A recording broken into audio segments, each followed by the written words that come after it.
आप देख रहे हैं अपना बिहार और आपके साथ मैं हूं विवेक। सीएम नीतीश कुमार और राजनीतिक रणनीतिकार प्रशांत किशोर में जुबानी जंग छिड़ गई है। सीएम नीतीश ने प्रशांत किशोर के ज्ञान पर सवाल उठाए तो अब प्रशांत किशोर ने उन पर जवाबी हमला बोला।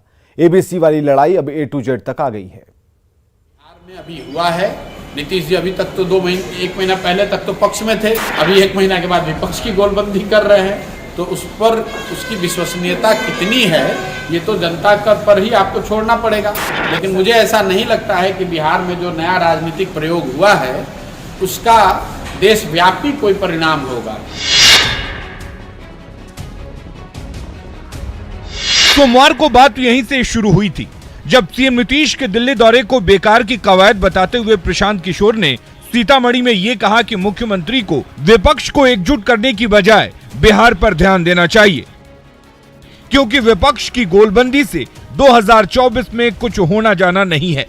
ना विपक्ष की गोलबंदी में ना पक्ष की गोलबंदी में नीतीश कुमार जी ने जो काम लिया है, मुझे लगता है कि नीतीश कुमार जी को जनता ने चाहे जिस फॉर्मेशन में हो बिहार का मुख्यमंत्री बनाया है।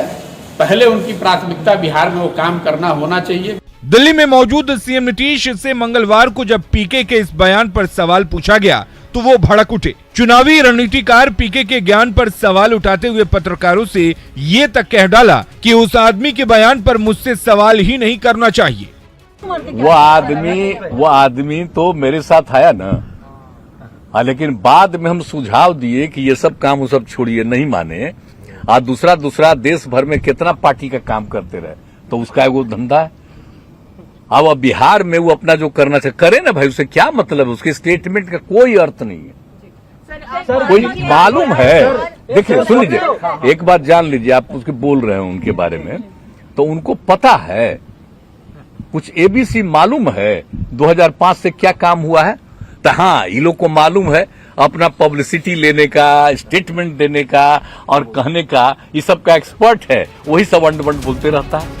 और सीएम के एबीसी वाले इस बयान पर जब बुधवार को पत्रकारों ने भागलपुर में पीके से सवाल किया तो बात एबीसी से A to Z तक पहुंच गई।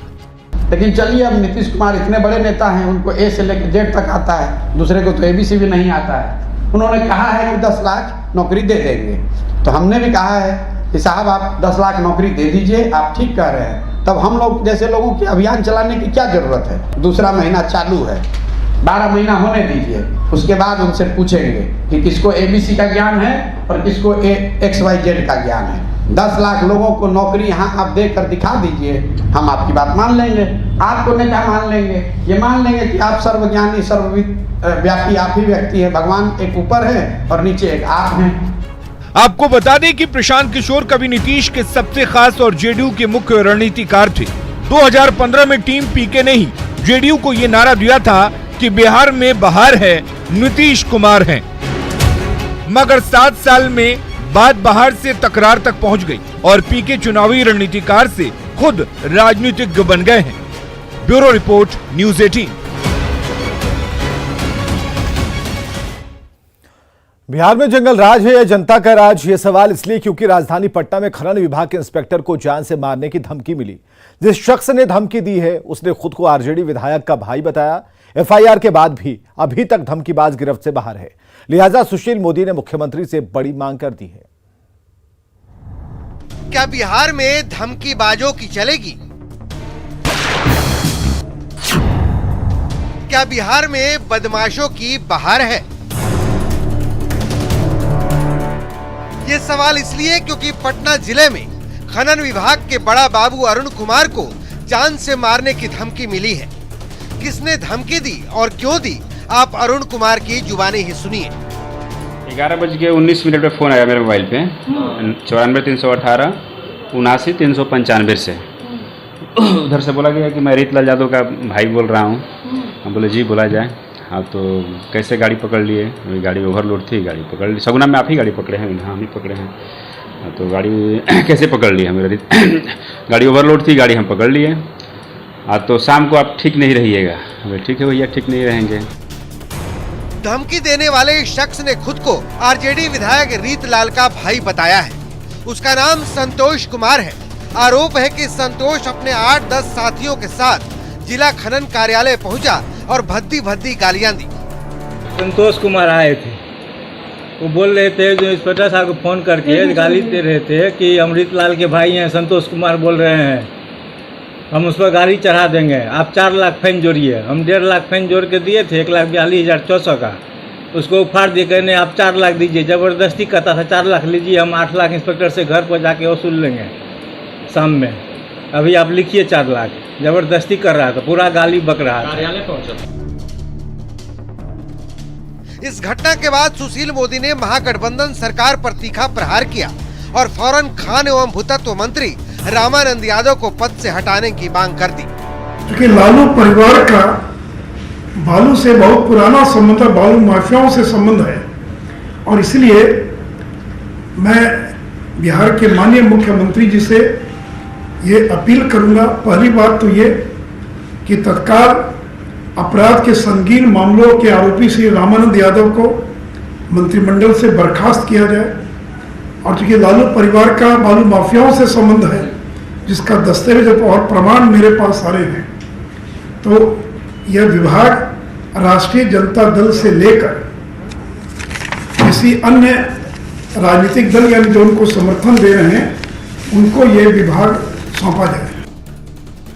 सुशील मोदी के आरोप के सियासी मायने हो सकते हैं, लेकिन यहाँ सवाल ये है कि एफआईआर दर्ज होने के बाद अब तक इस मामले में किसी की गिरफ्तारी क्यों नहीं हुई। पटना से न्यूज़ 18 के लिए संजय कुमार और शैलेंद्र कुमार की रिपोर्ट। और वहीं नई सरकार बनने के बाद बिहार में जंगल राज के बीजेपी के आरोप पर सीएम नीतीश कुमार ने सिरे से नकार दिया, और साथ ही सीएम ने यह भी कहा कि बिहार में जनता राज है।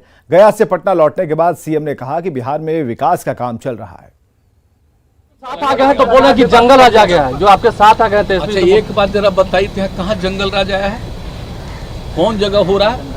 यहाँ पर कहीं कोई घटना घट गई तो आप जरा बता दीजिए। तो इस दुनिया में कोई देश है, इस देश में कोई राज्य है जहाँ पर कोई झंझट आपस में नहीं करता है? जंगल राज चल रहा है, जनता राज चल रहा है, समझ गए ना?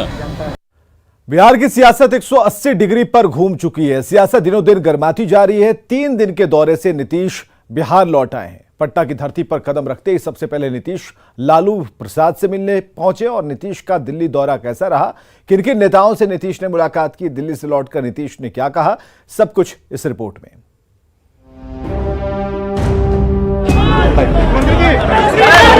इस वक्त बिहार की सियासत पूरी रवानी में है। पानी की तरह सियासत भी बिहार से लेकर दिल्ली तक छलछला रही है, क्योंकि विपक्ष के दिल में 2024 की छटपटाहट है। इसी को साधने 3 दिन पहले नीतीश लालू से गुरु मंत्र लेकर दिल्ली रवाना हुए थे, और जब दिल्ली से लौटकर पटना की धरती पर पहुंचे तो सबसे पहले बड़े भाई से मिले।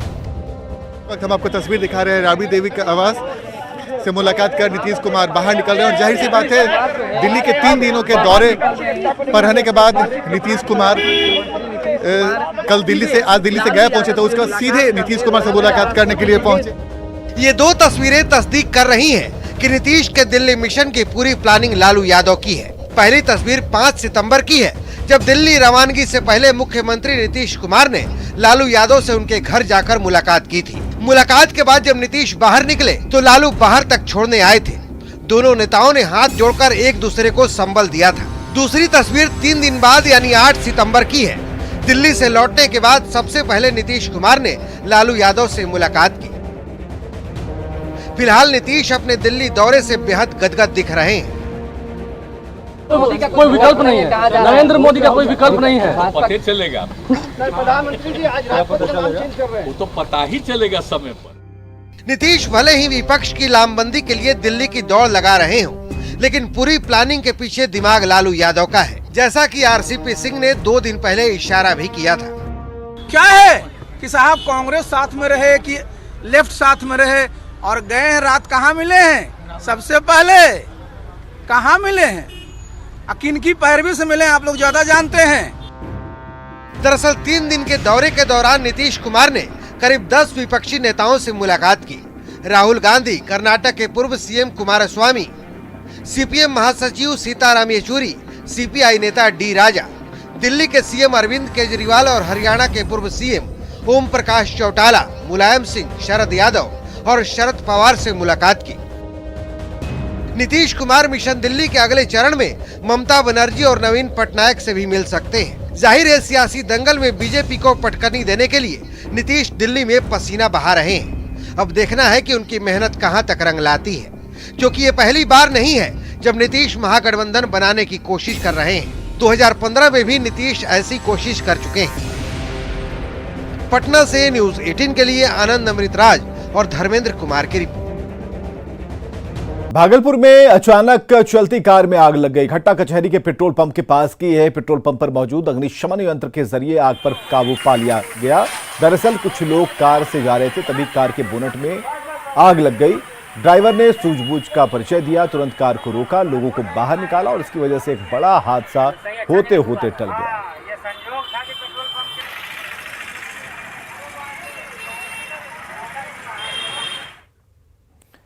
इधर कैमूर में प्याज के नीचे छिपाकर ले जाई जा रही शराब की बड़ी खेप पकड़ी गई है। पुलिस और एंटी लीकर टीम की यह कार्रवाई दुर्गावती थाना क्षेत्र के NH 2 पर हुई।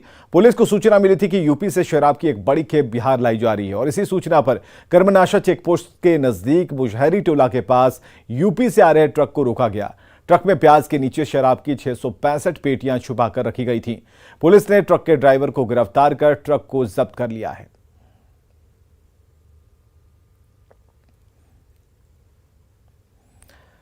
नीट 2022 की परीक्षा में समस्तीपुर की बेटी ने कमाल कर दिया। दूधपुरा की रहने वाली सुष्मिता ने पूरे देश में 4234वां रैंक प्राप्त किया है। सुष्मिता की उपलब्धि पर पूरा परिवार खुश है। सुष्मिता और उसके घर वालों से बातचीत की मुकेश कुमार ने। हम इनसे सबसे पहले सुष्मिता से हम जानना चाहेंगे कि इस सफलता पे आप क्या कहेंगे। सफलता पे क्या कहेंगे, सफलता तो अभी तो बोलते हैं कि टॉप ऑफ द मून, तो वही वैसा ही लग रहा है। अभी तो बहुत खुशी हो रही है। अब आगे देखना है कि कॉलेज कौन सा लेना है, यही सब सोचना है। खैर मेहनत काम आ गई है अभी, वही बहुत बड़ी तैयारी। तो हम तो कोचिंग की थी दिल्ली में, तो तैयारी के लिए तो काफ़ी संघर्ष है इसमें तो कोई। और अगर आप जनरल कैटेगरी से बिलोंग करते हैं तो ज़्यादा है, थोड़ा सा ज़्यादा मेहनत करनी पड़ेगी बाकियों के मुकाबले। तो तैयारी की बात रही तो मैंने कोचिंग की थी आकाश से, और मैंने लेक्चर्स लिए थे फिजिक्स वाला के, तो मैंने उससे ही तैयारी करी थी सारी। तो ये सफलता का श्रेय किसे देना चाहेंगे?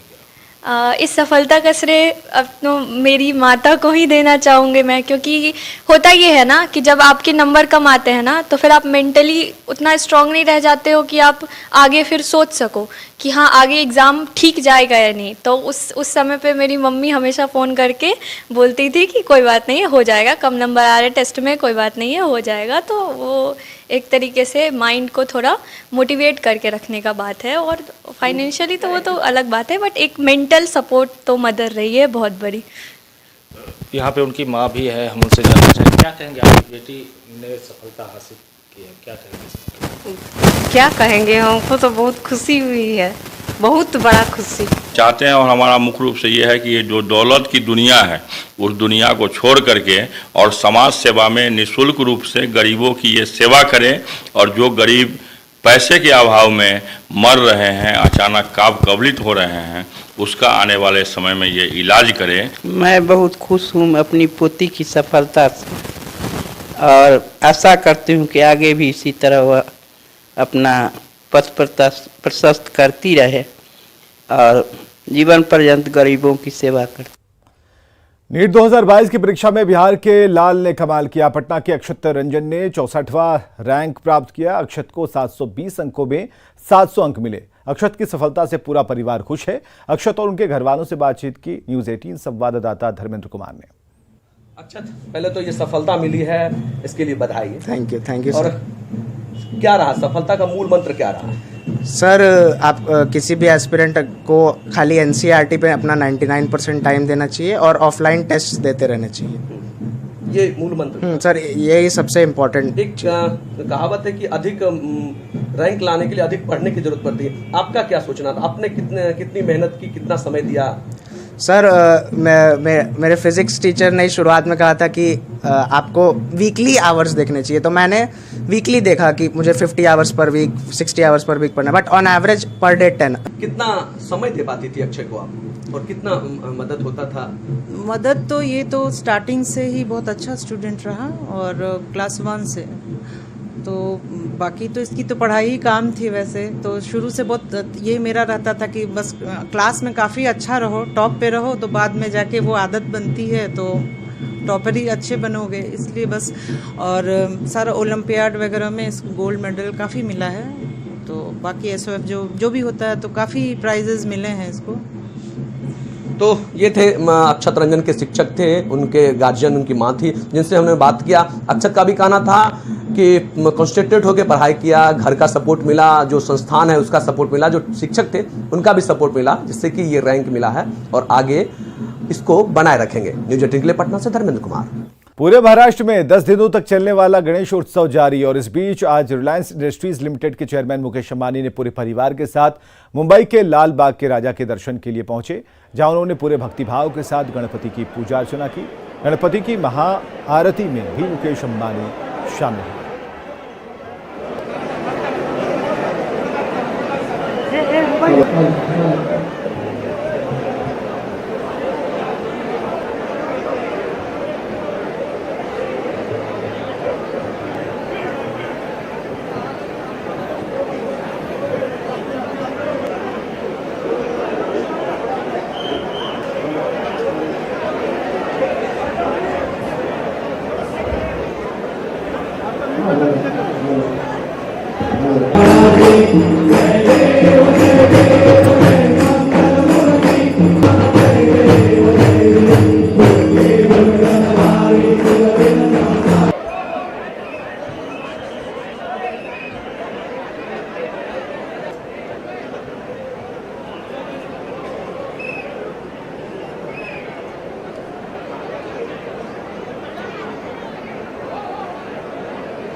और आगे देखिए जोहार झारखंड।